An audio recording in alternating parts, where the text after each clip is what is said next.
Ladies and gentlemen, Khawateen o Hazrat, welcome back to the number one mixed martial arts show in Pakistan. Welcome back to the Weigh-In. Thank you all for tuning in. Agar aapne part 1 nahi dekha, to do check out our first podcast with Bashir Ahmad. We talked about everything when it comes to कि पाकिमे में बना कैसे, उसकी history, उसकी story, कहाँ से वो शुरू हुआ, किस तरह वो डेवलप हुआ और किस तरह हम वहाँ पहुँचे हैं जहाँ हम आज हैं. And today, ladies and gentlemen, we'll be talking to the man himself again, the Godfather himself. How are you doing, man? I'm good. I really think that you should start this with like a Street Fighter round 2. Round 2. Yeah. Fight. By the way, ladies and gentlemen, if it wasn't obvious enough, Vito Corleone bhi aaj flame mein hai because पहली दफा हमने realize ही नहीं किया there's a Godfather Funko Pop in the studio, but हमने उसको रखा नहीं आज, हमने उसको रखा है. I think it's a very... I think so. Did you put Kratos when Illumi was Yeah, there? Illumi was there. Kratos was in the frame. Oh, Yeah, okay. बिल्कुल. तब the frame was a little lower, उसके बिल्कुल साथ पड़ा था पूरे podcast के लिए. I think एक Wolverine भी रख लेना चाहिए. Just make sure. We have Thor and Hulk. I was about to say Hulk Hogan, just Hulk. I am not getting a Hulk Hogan Funko Pop. Yeah. That guy's very problematic. Bashir, last time we talked a lot about, how everything came to be and how everything evolved over time. Today, I want to very specifically, so for those who don't know, you currently, correct me where I'm wrong and please take it from there. You are currently working as a matchmaker and event executive at One Championship. How would you phrase that? Like, what do you do exactly right now for One Championship? So I work in competition, anything related to competition. Got it. So the way that I like to explain to people is if you think about any sports property, or whether it's the PSL or the NFL or the NBA, right? They have X amount of employees, right? Let's say 1,000. Out of those 1,000, how many actually deal directly with the sport, right? From the officiating part to the players and their negotiation, and obviously every sport is different, right? But again, who deals with like the athletes and the competition, right? That goes to I don't know how it works in other like places, but for us it falls upon the competition team, and I'm sure there's some kind of equivalent elsewhere as well. Got it. And so basically you would have a very good vantage point as to what makes a fighter जिसको like आप उस level पे entertain करना चाहोगे as a fighter, in the sense that you look for specific kinds of fighters to elevate the competition. Obviously there's बहुत different facets होंगे of what you do. It's not just looking for fighters. I'm sure there's like a lot of other things as well. Yeah. But you would have a good vantage point as to what kind of fighter people are looking for when they're trying to get... Oh yeah. Like I have to say, from like the past now 5+ years of experience, like I'm like an industry expert at this, basically. And I'm still learning, Right. I'm still learning, and I work with some very talented people who have taught me a lot. So and still teaching me. So I'm learning a lot, especially now about Muay Thai, because I won Lumpini. Learning a lot. But yes, I certainly have a much different vantage point now than I did before. Right. And I wish I knew what I knew now when I was competing. I managed myself a lot better. Before I kind of get into what the future holds for you and where exactly, because I have a couple of questions that I've been wanting to ask you for a while. And the Godfather and Podfather, a sub-series of On the Mic we used to do a little while, was good, but it never felt appropriate to ask you specific questions that are very personal that I feel like I should only ask you. But before we get into that, I want to first say, please subscribe to On the Mic. Why haven't you? I know aapne nahi kiya hua. The percentages are horrible. Out of 100 people that watch our podcast, 88 of them have not subscribed. You might be one of those 88. Solve that today. Hit the subscribe button, please. We're trying to grow and expand because we want to cover more sports. We want to be able to document more MMA, more football, all of that. So we really need you guys to do that. Drop a comment. Let us know what you thought about the episode. Let us know what you want to see more of. And before that, before we get to what's next for you as well, I'm sure a lot of fighters right now are watching this podcast as well. काफी ज़्यादा fighters इस podcast को देख रहे होंगे just to, get an understanding of what it takes to compete at a high level. बहुत ज़्यादा fighters को भी ये भी लगता होगा कि शायद अगर मैं the term trash talk करूँ, मैं एक personality बनाऊँ, मैं अपने आप को market करूँ, एक gimmick बनाऊँ अपना. Obviously कुछ promotions में and at some level that does work. And naturally, because it's combat sports, there's a very big entertainment aspect. Always will be to any combat sport.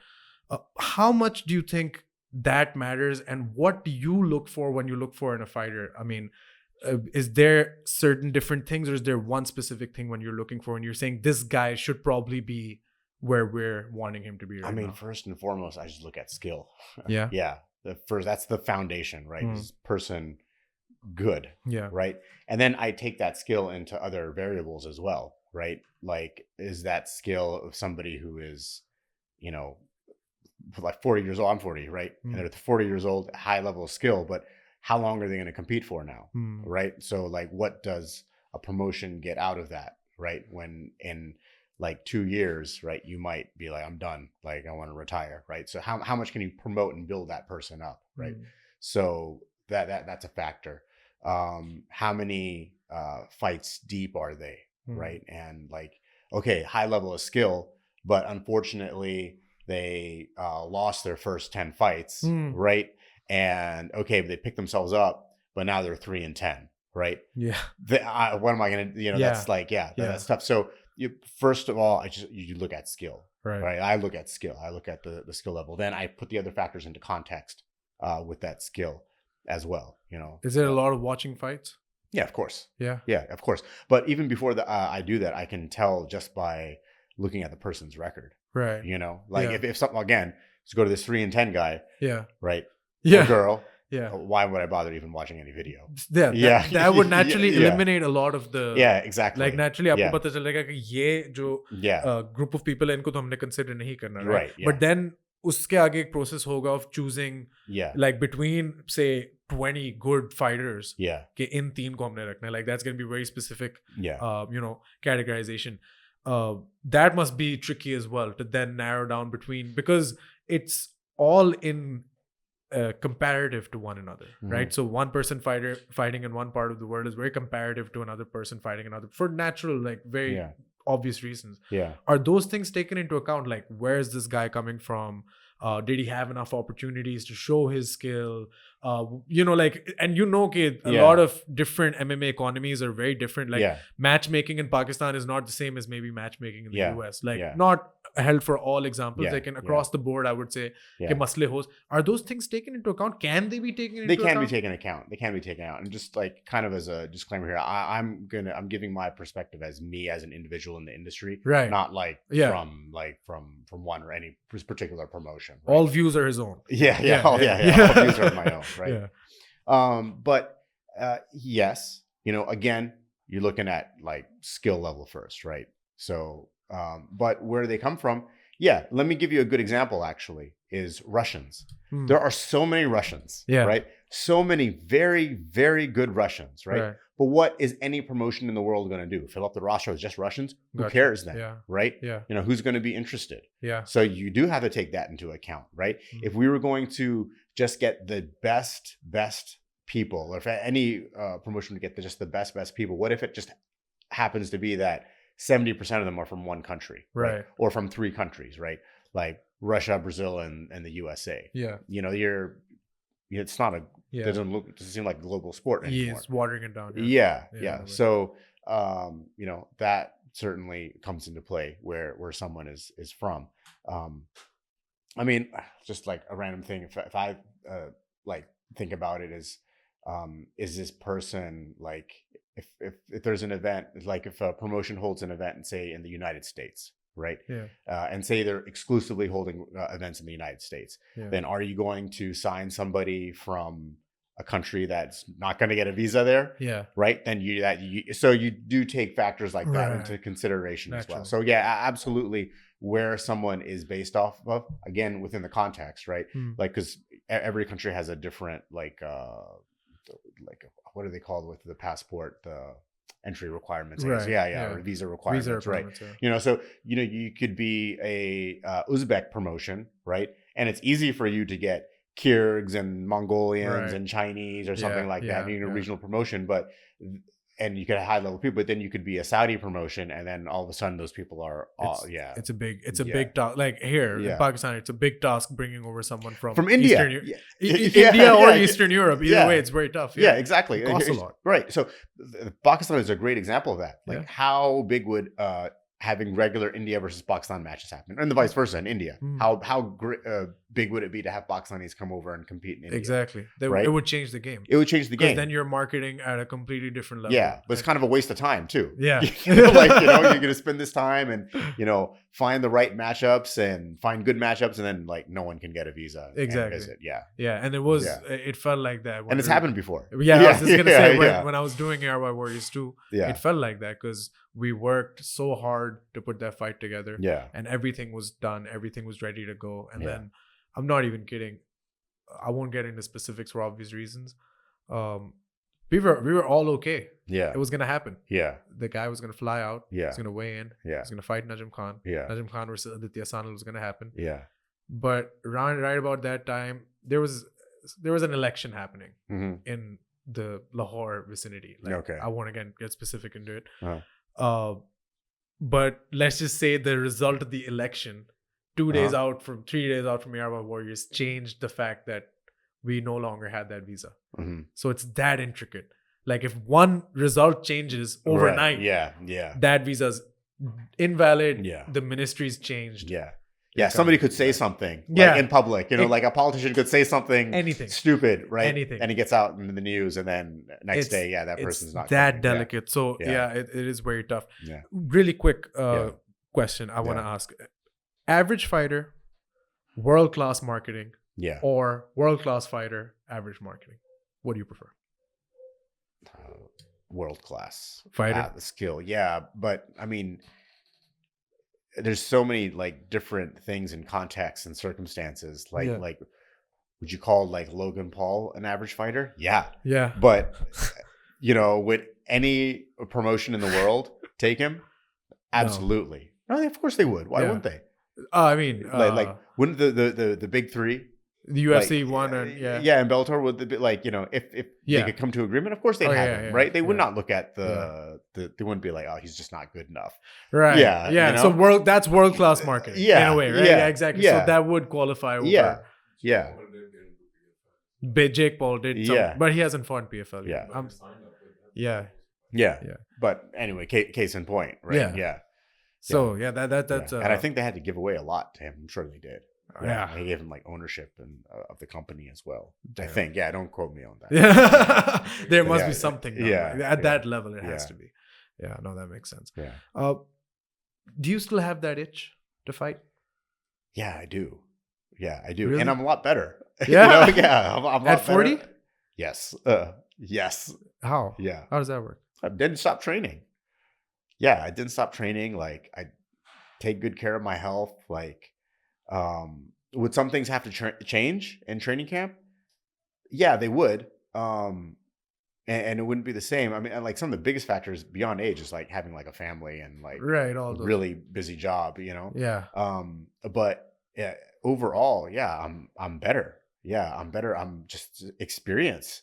But wait, I mean, conventionally लोगों को तो यही लगता है कि as you get older, you get weaker, so to speak. You're maybe your endurance deteriorates. You don't lift as much. You don't hit as hard. Yeah.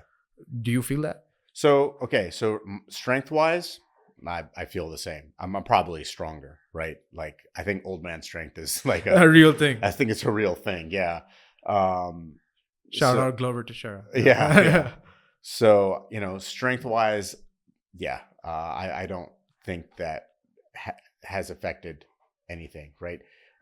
Endurance, I think more so than endurance is how long it would take you to get into fight shape, not necessarily what your maximum capacity is, right? Okay. So I think your maximum capacity for sure will go down a little bit, but how, does let's say 5% decrease in your maximum capacity to put in the work that you can do over the 3 rounds, that 5% decrease, the increase in the experience and skill level and the fight IQ and the timing that makes up for it, Right. That makes up for it, and then you just conserve your energy more. Right. Yeah. Okay. You can't fight at that pace, but now you're smart enough to know, like, okay, well, so my gas tank was like, I don't know, let's say 100 units, right? 100 units when you're at your peak. Right. Your gas tank at 100 units, this is how I can fight. Now my gas tank is 95 units or 90 units, right? How am I going to fight now? Right? You can adjust that. Yeah. You can adjust that way. Since your last fight, or whenever you officially stopped fighting, was there? I never retired. Yeah, you never. That's what I was going to ask. You didn't retire. I never retired. So let's take it from your last fight in that case, right? Yeah. From then till now, you have, and like this is where I can gather at least, you've lived your life like a martial artist. Oh yeah. Was there ever a time where you were like, oh, I'm gonna take some time off from training, or I'm gonna stop training how I used to? Like, has the I have stopped training like I used to. Intensity wise, has it dropped? Yeah, of course. What do you train? Is my question. How do you train? Like, do you train Muay Thai mostly, MMA? Like, do you still train or Jiu-Jitsu? I see you got your brown belt. Yeah. Like, what's your training? Yeah, so I train MMA less, right? So I do train MMA less. I do understand MMA more.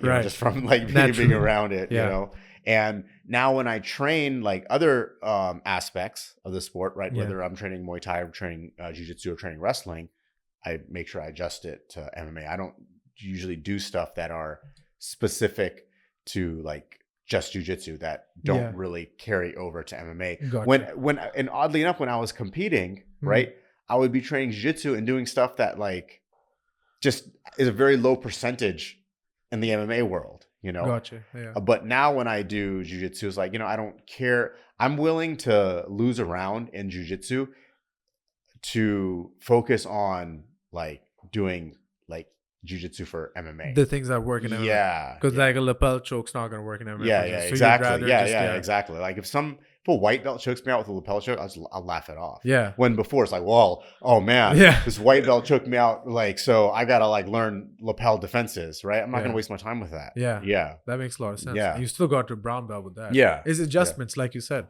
So like age is one of those things which to a lot of people would seem like the natural. I mean, Father Time almost does win. Yeah. But for sure. But it doesn't always rule out the itch for competition, so to speak. No. My next question is very straightforward. Yeah. What would it take to get you back in there? What would it would take, honestly? Okay, everybody listening, pay attention. It would really take a team, because I don't have, so before,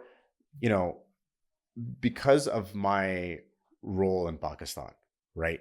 Because of my role in Pakistan, obviously, right?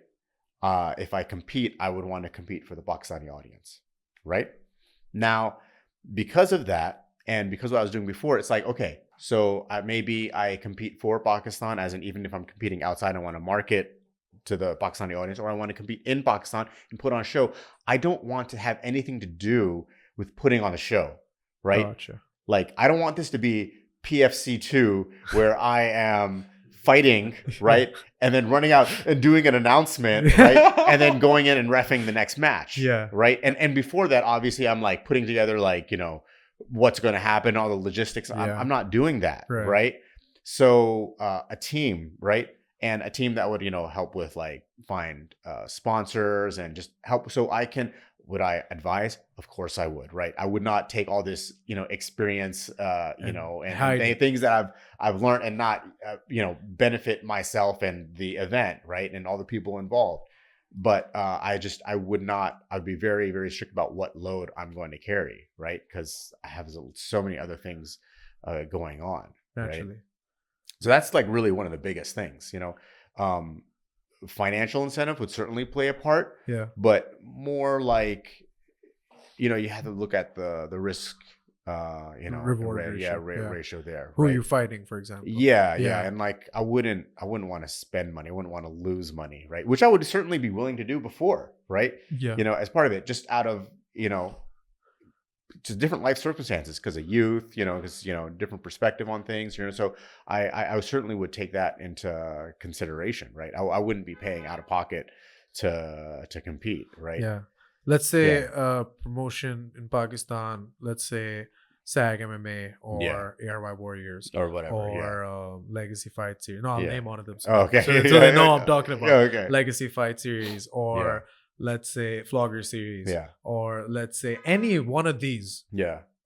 come to you and propose, do you care which one it is? Like, do you? I really don't. Yeah. The only thing you're looking at is how well managed it is. Yeah, exactly. And also, Yeah. does it actually leave a blueprint or a Yeah, footprint? yeah, Sorry, yeah, like, does it leave a exactly. footprint Yeah. in history? Like, does this affect? Because look, from my perspective, right? Yeah. And I know we're friends off camera, but just like if I go back to being specifically an analyst for Pak MMA, or you know, a budding historian or whatever the hell, you know, like I'm doing for this subculture in Pakistan specifically, you coming back to fight would be the biggest event that's been naturally produced locally in Pakistan ever. Because it's a big deal when Mustafa fights, it's a big deal when Alumi fights, it's a big deal when Memosh fights, it's a big deal when any big high level professional fighter fights, but they fight. You fought, right, and you started it, and then they picked it up from there, and now you coming back would easily be the biggest marketing opportunity that anyone in combat sports can cash in on. And it would be a big letdown if it's done poorly. Yeah, exactly. Right? Yeah. Honestly, I would, you know, if I had to choose between like some mediocre, poorly run event versus me fighting with some dhol in like some dusty field, right? I would take the dusty field for like just the purest kind of like desi, like, you know, aspect of it, right?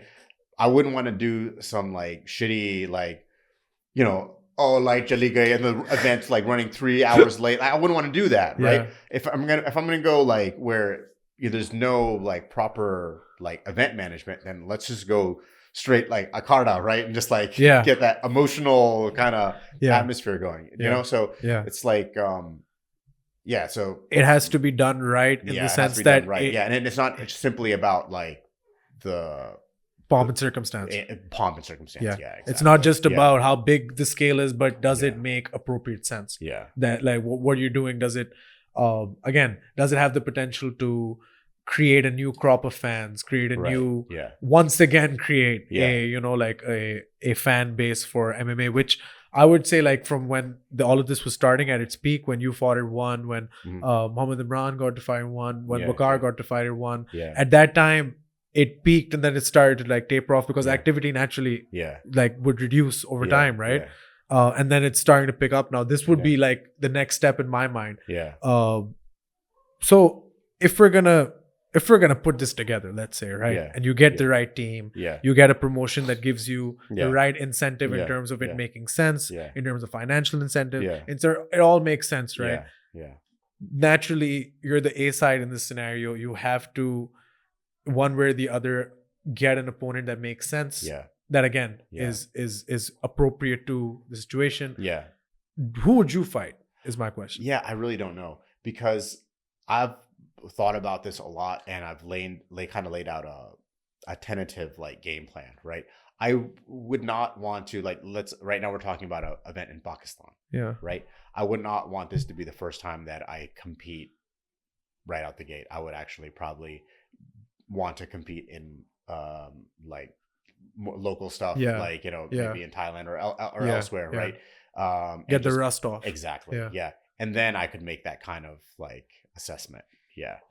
Assessment. Okay, of course, Jimmy Yabo would be a big one. Who? Right? Jimmy Yabo. The dude had knocked me out. I thought you said Jalil. Sorry. No. I didn't say Jalil. Jimmy Yabo was the one that still kind of does. Do you still like? Does it still? No, it doesn't bother me. Yeah. You know which one bothers me? Which one? Bruno Pucci. Oh, because of the way, like, the submission. No, the reason it bothers me is because I was this close to winning that fight. Right. And it was just like, man, I should like just one soccer kick. Like it was just a really stupid mistake that I wish I could go back and like do, you know, like, okay, rushing Jimmy Yabo was also a really stupid mistake, and it hurts. Let me tell you, that one hurts so bad, right? It hurts so bad, but it was also like a very, I think a life lesson that I can help with, like mentoring others and just like for myself, right? So the Amir Khan fight, that was like last minute and like crazy, and it was like competitive, Yeah. you know, like Yeah. so. I'm happy with that, but the Bruno Pucci one really bothers me, you know. I mean, and not that I dislike Bruno. Bruno's a very, very lovely person. by Really? the way. All right. Very nice. Yeah.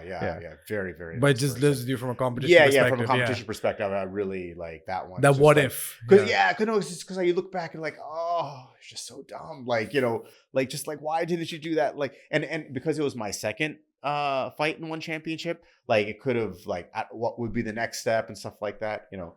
Yeah, I got you. Yeah. So, but off the top of your head, no one in particular that you, no names from Pakistan. No. I know you want me to say Jaleel, right? I know. Like, listen, I'm looking at the camera right now, right? This is completely. Like, I want to stir the pot and like cause a problem, right?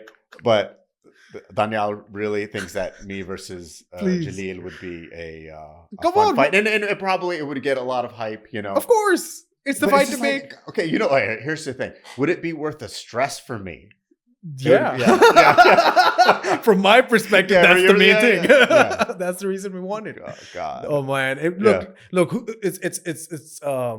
It's Vito Corleone Funko Pop ladder match. You know, like the winner is the actual Godfather of PAKMMA. You know what I mean? Like we get a Godfather belt made, has a cigar on it. You know what I mean? The winner, and then just settle it. Just settle it once and for all. You know what I mean? I live for this stuff, guys. No, but I mean, I would never say this unless it was already very publicly out there. And I think all the Facebook posts and everything, you know. A boy can dream. That's all I'll say. But also, there's another perspective. You can get someone from, you know, like the names you just named. You can potentially rematch them. And the other perspective is, why not give that shot to maybe one of the guys in Pakistan? Because in pro wrestling, it's like when you're taking a big name and you're booking a match, you want someone to go over them. Like you want, like ideally, or at least have that rub or have that moment so that you can then create a future star off of that person. Like Hogan and Rock shared the ring, that make the Rock into a bigger star. You know, similarly, if I could think of a recent example, like, I guess like Steve Austin worked with Kevin Owens, that made him a bigger star, and also worked with you know, Terry and a couple of other guys. Wouldn't you want to take someone from Pakistan and say, this is a good featherweight or whatever your weight class is going to be? I want to fight this guy. So if I lose, automatically this is a guy who I've created. Right. But if I win, I like that idea. I can't think of anybody off the top of my head. But we can hold a tournament for that. Don't worry. We can hold a Bashir Ahmad fight. That would be pretty cool. Yeah, that would be pretty cool. But again, see, like now we're talking about things which would be like multiple possible like matches, like fights for me to do, right? Because if I had to pick, if I only have one, I mean, we make then that wouldn't be what I chose.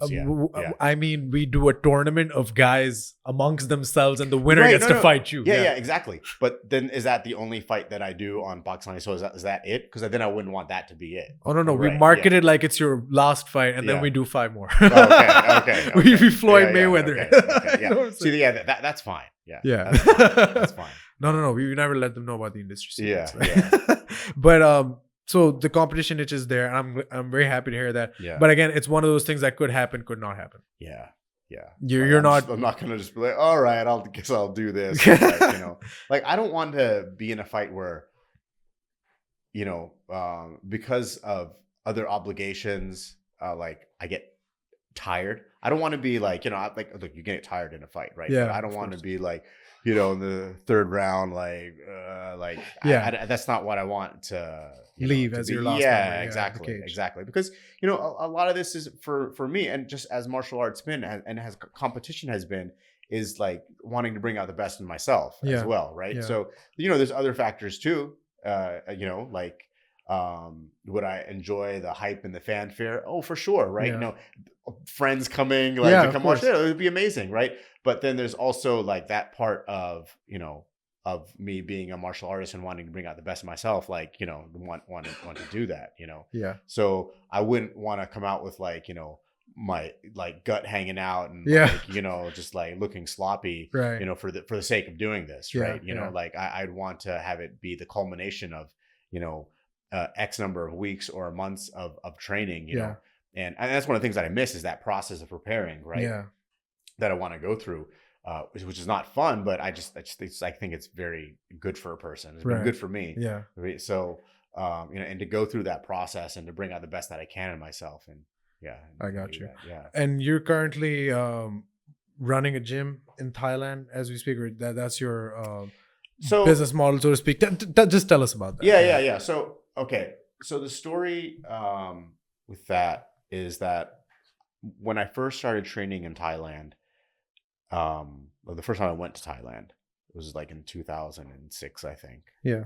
And when I lived that Muay Thai lifestyle, that Nak Muay lifestyle, like at the camp, like wake up in the morning, and you're there at the gym and you're train, and then you rest and you come back and you train again in the afternoon, and everyone around you is like also like in that same mentality. I fell in love with it like immediately, and like 3 places that I felt like very at peace and comfortable have all had similar kind of parameters around them. One, the military. Really like the military. And when I say military, it's not just like people would be like, oh, he was in the American Army. No, like when I have like I helped with the SSG here, right? And when I went there, there's a camaraderie amongst like military, no matter where you're from, right? So it's about that like military life, martial, right? Again, that martial life that is good for me, right? Otherwise, I'm an out of control person, right? Just naturally, like my habits and my tendencies and my personality, it reins me in. And the other was times where I spent in itikaf, right? Or I visited my friend who was a monk in a monastery, right? And that kind of, that disciplined lifestyle. And the third one has been in training camp, right? And so, these are things that are very important to me, and I want to live my life in that way.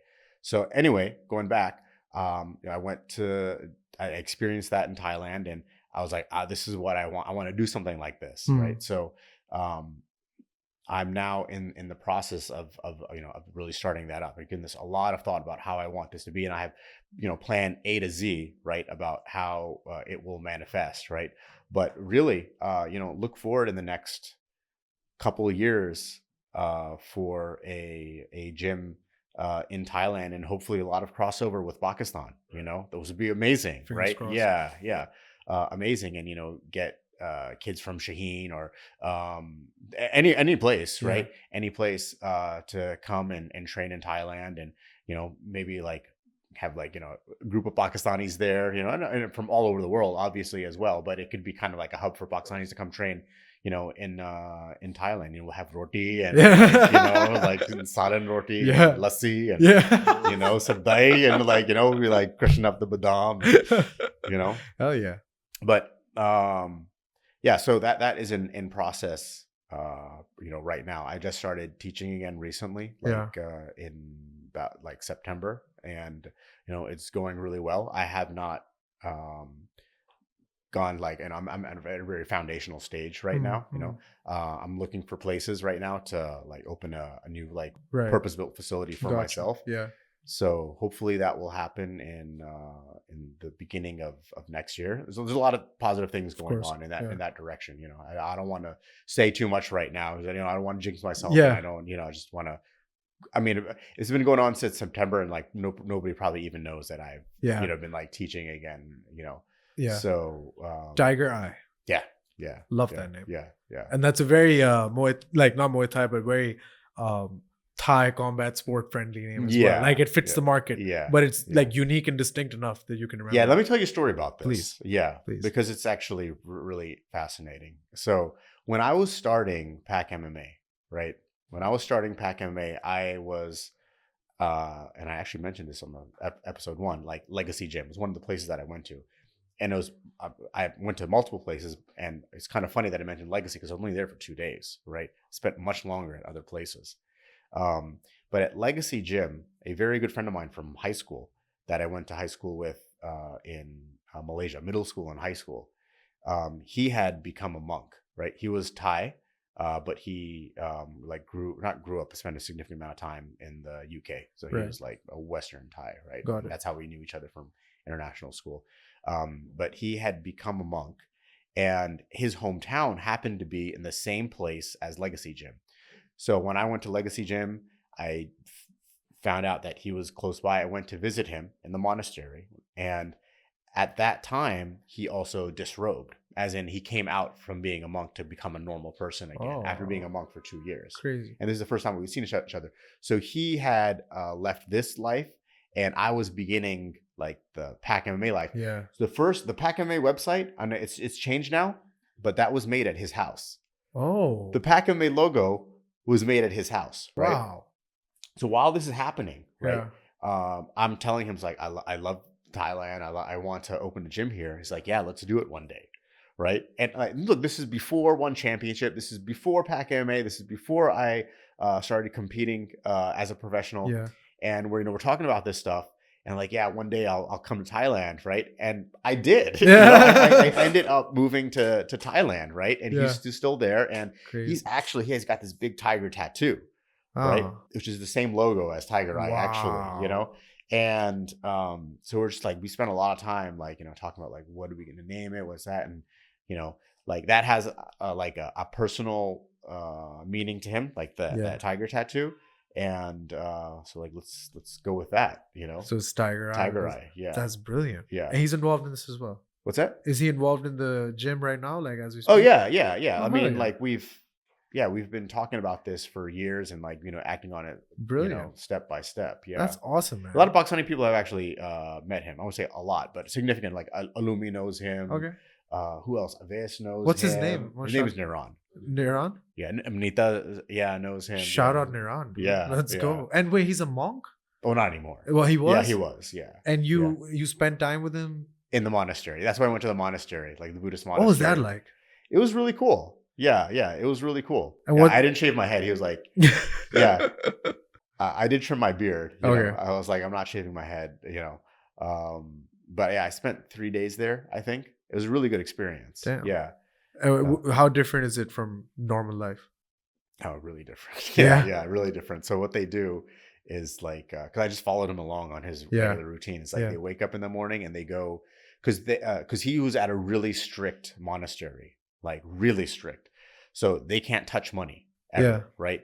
They can't have anything to do with money. They can't have a phone or anything like that. They live a very, very strict monastic life.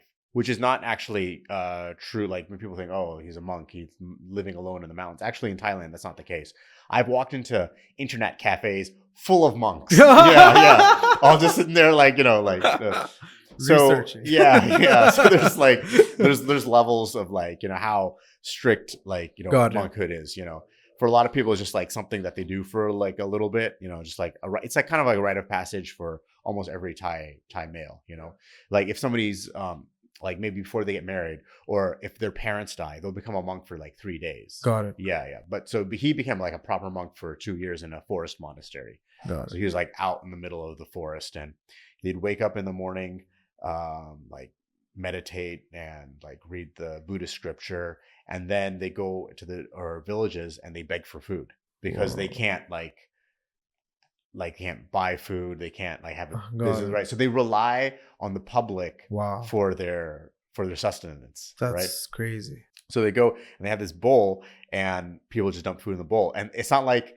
and then they come back and they eat it, and you can't separate like the things that they gave you, right? So if somebody gave you some chicken and somebody gave you some rice and somebody gave you some beans and somebody gave you some, I don't know, oranges. Right. It's kind of in one bowl. Sorry. It's kind of like in one bowl and you just like dump it out and you just eat it all together. Yeah. So like you don't even have the pleasure of like, this is over here. And yeah. Oh my God. Yeah. Wow. You eat it as it comes. Yeah. That's insane. Yeah. That is nuts, dude. Yeah.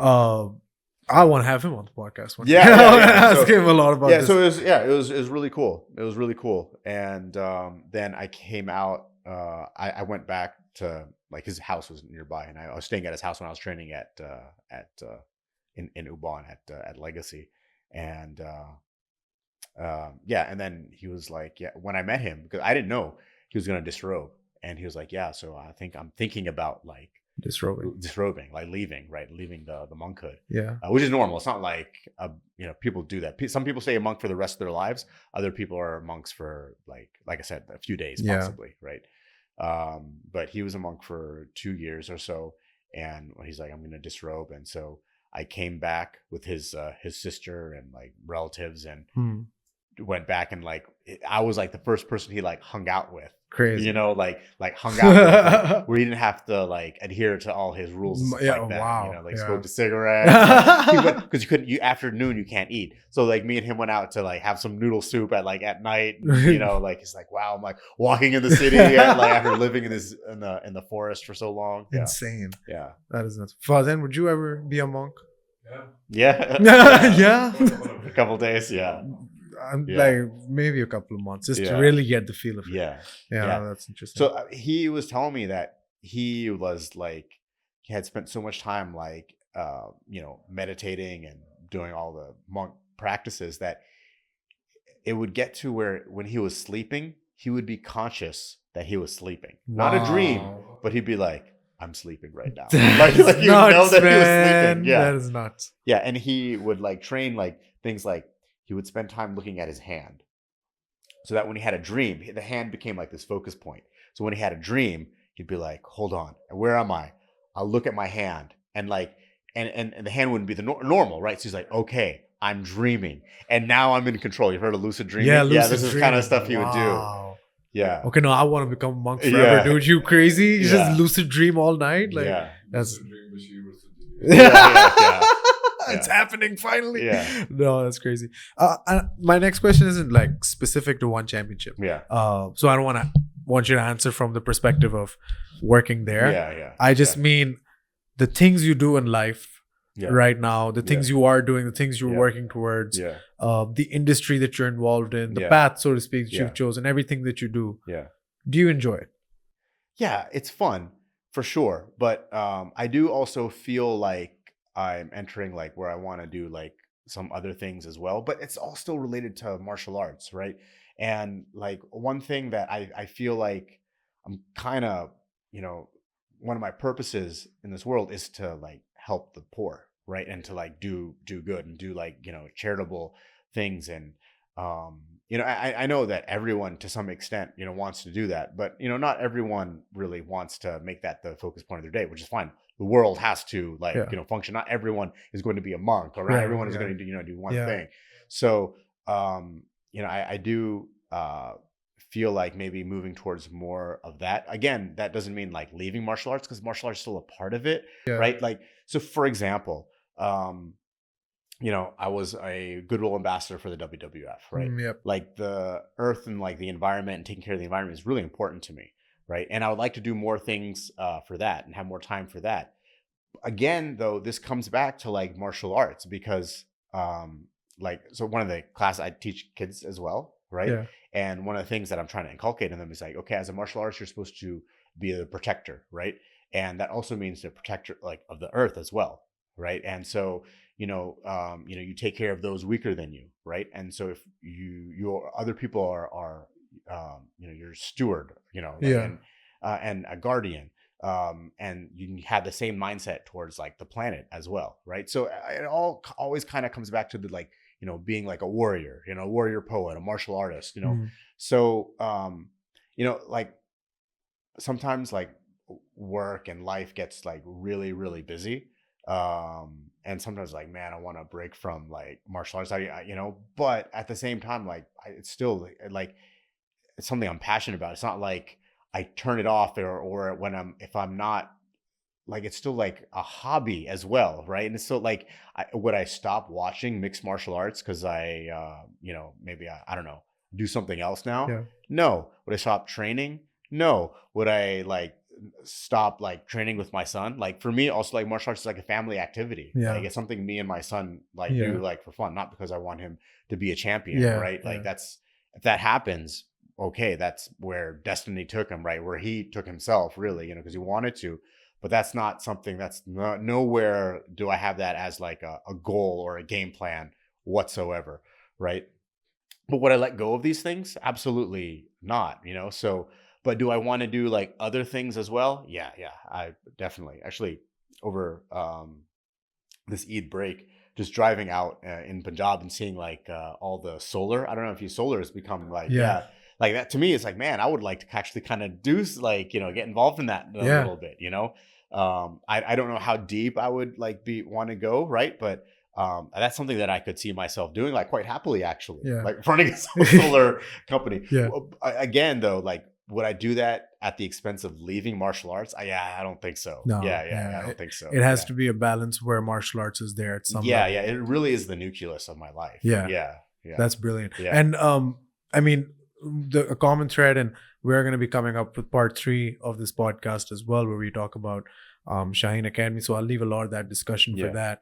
But it feels like a lot of, or if not a lot of, all of the work that you want to do in your life, it gears itself in a way that it contributes or gives back to the community that you're in, or just anyone really. You just want to.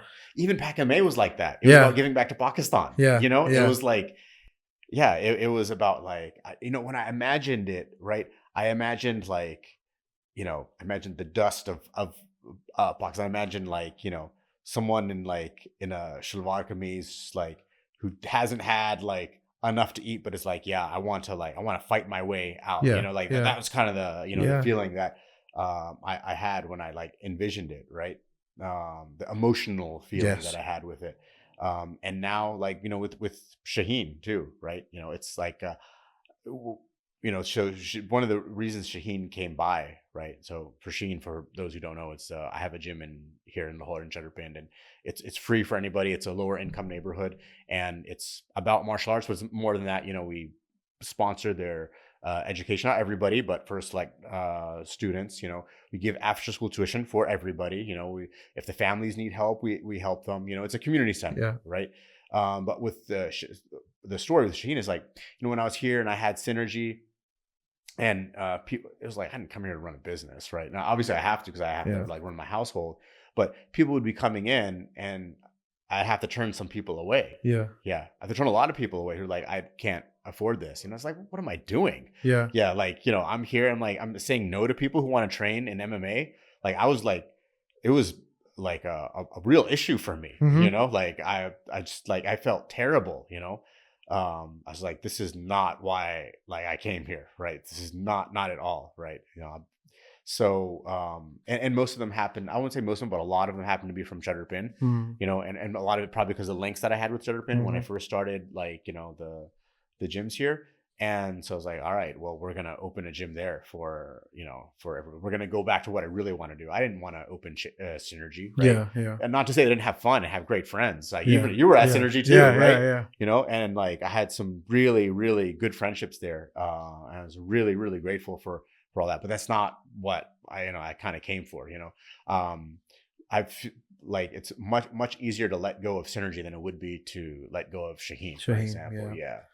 That's awesome. And like, even with Tiger Eye and everything, you're planning to integrate Pakistan into it, like that speaks volumes in it. So we've talked about, you know, exactly what you do right now as a full-time job at some level. We talked about that. We talked about it's not a full-time job at some level. Really? It's a full-time job at every level. It is a 24/7 job. Oh yeah. There is no 9 to 5. No, I meant we talked about it at some level, like because it's so expansive and it's so deep, and I know you're gonna go right into the thick of it as soon as you go back to Thailand as well. We talked about the itch to fight, of course, like you wanting to come back. Everything with Tiger Eye, and obviously like just how you view your work. Is there something we're missing with what's coming our way from you moving forward? Is there something like man, I hope not. This is a lot. I was like, if there's something left, just let me know. Like, you know what I mean?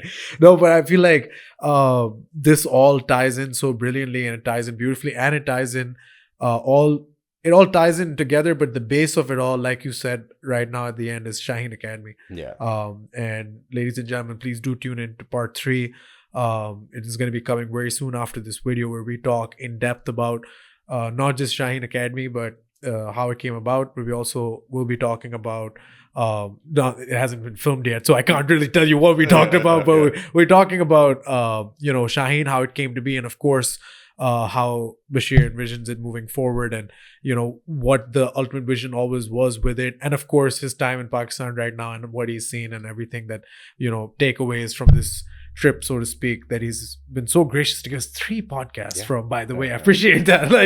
We're set for the next while, so please do tune into that. Bashir, thank you for the time again. Thank you. This was really fun as always. I feel like we're gonna film the next one right after this. So this is not exactly an ending, but we're gonna pretend like we're ending the podcast. Anything you want to say to the beautiful people watching on the mic?